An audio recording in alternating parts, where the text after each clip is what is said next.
I've realized my wife is a predator. I never used to really think too much about it or find it weird, but seeing my daughter grow up, it's been harder to ignore. She's 13 and it kind of finally dawned on me how wrong our relationship is. I haven't said anything yet and don't know how to really deal with it.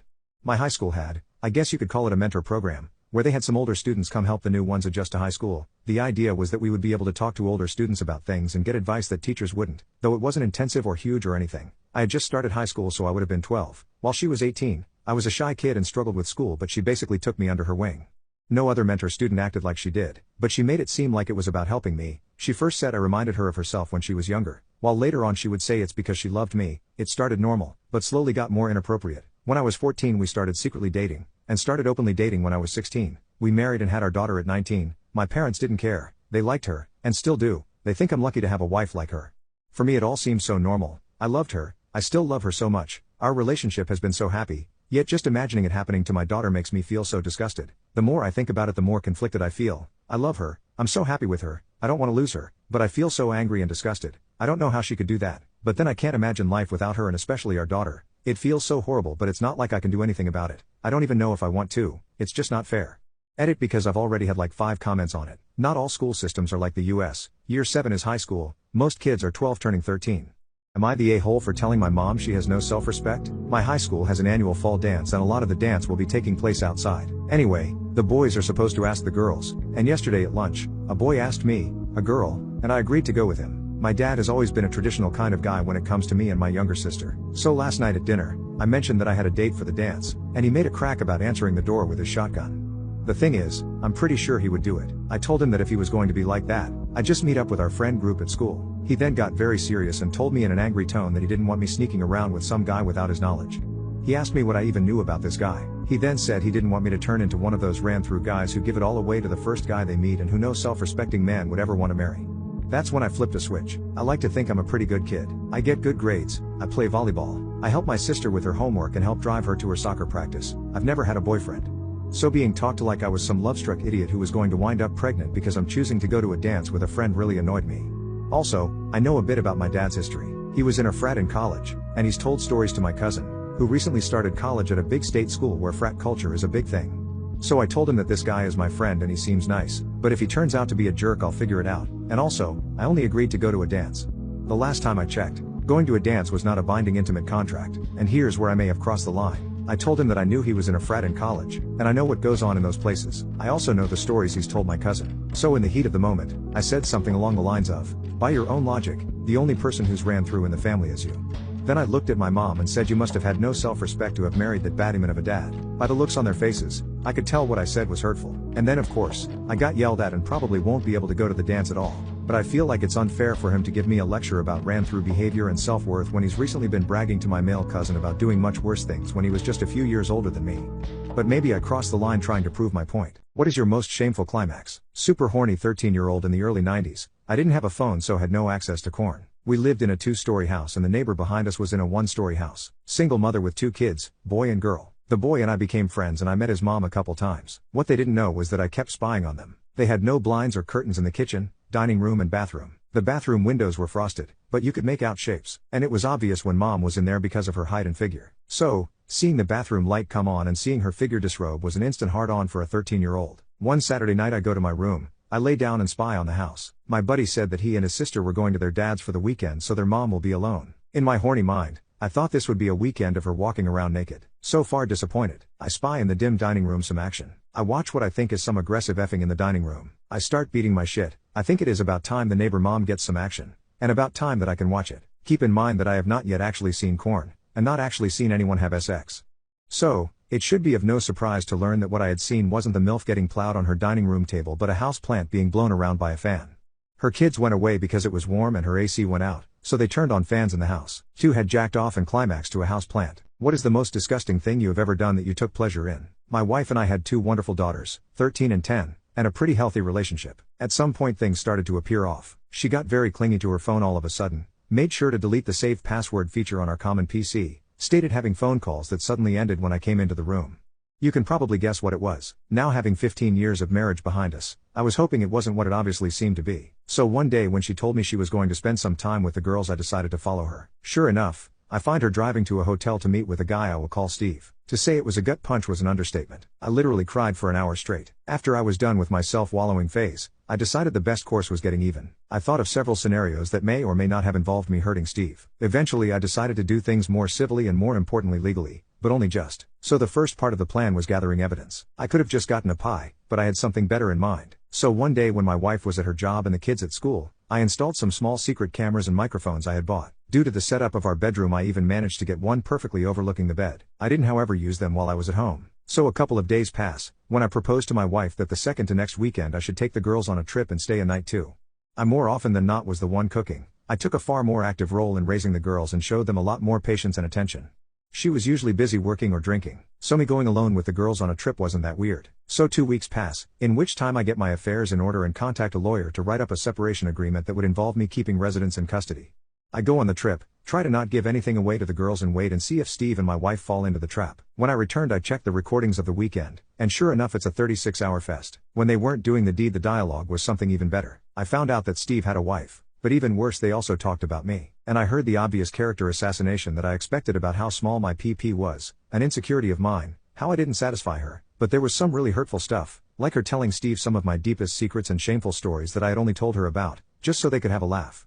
She even told him about my dope story and how I attempted to take my life when I was 16. So at this point I didn't have any doubts on what to do. The next day when the kids left, but before my wife left, I confronted her with the video and told her that either she signs the separation agreement and leaves the house or the girls are going to receive an in-depth explanation of all the positions in which mommy cheated on daddy. I wasn't gonna do that. Just to be clear, I love my daughters too much, but I put the threat there and she was too emotional to realize my bluff. She went through all the stages, denying everything, trying to bargain, threatening me, and getting angry. I let it go through all that stuff. Eventually she signed the paper and she departed that very evening after she told her goodbyes to the girls. I didn't show or tell the girls anything graphic. I was always very honest with them, which is another reason why I was always the favorite parent, so I just said that mommy had been unfaithful. The younger took some time figuring it out, but that was made up by my older getting mightily upset. She had just gotten her first boyfriend, as I'm not sure the term really applies at that age, but she knew enough of the world to get mad big time. This would be important at a would-be custody battle, as though she did for the moment agree to give over custody. I feared, and I was right to fear, that she would try and fight me for the kids.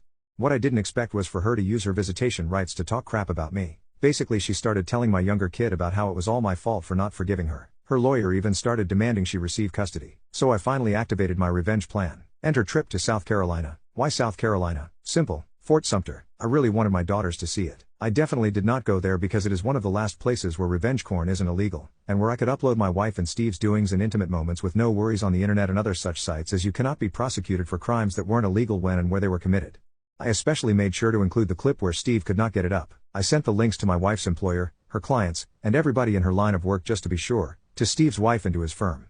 Steve soon got a divorce. I feel sorry for his wife as she was an innocent victim in all of this, but I think it's better that she found out. As for my wife, this was the end of any chance to get custody. She soon got fired from her job of 8 years. I got custody. Yes, due to her being unemployed, I got no alimony, but honestly I make enough money to sustain both me and the girls, so I don't care, and I'm good enough at caring for them and they are old enough to allow me to have a full-time job.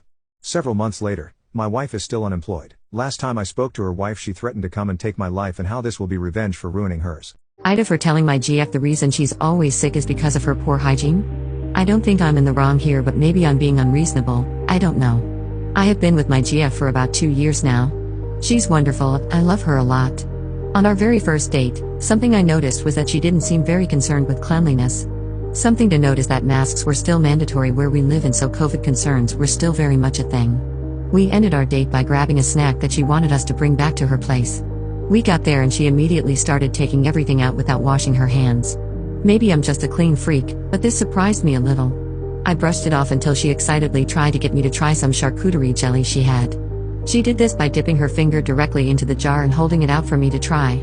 At this point I felt pretty icky about it and jokingly said something like, "And get a taste of all that stuff we were touching earlier?" We were out and about, public transit, etc. She seemed a little embarrassed but agreed that it was a little gross, but still didn't wash her hands.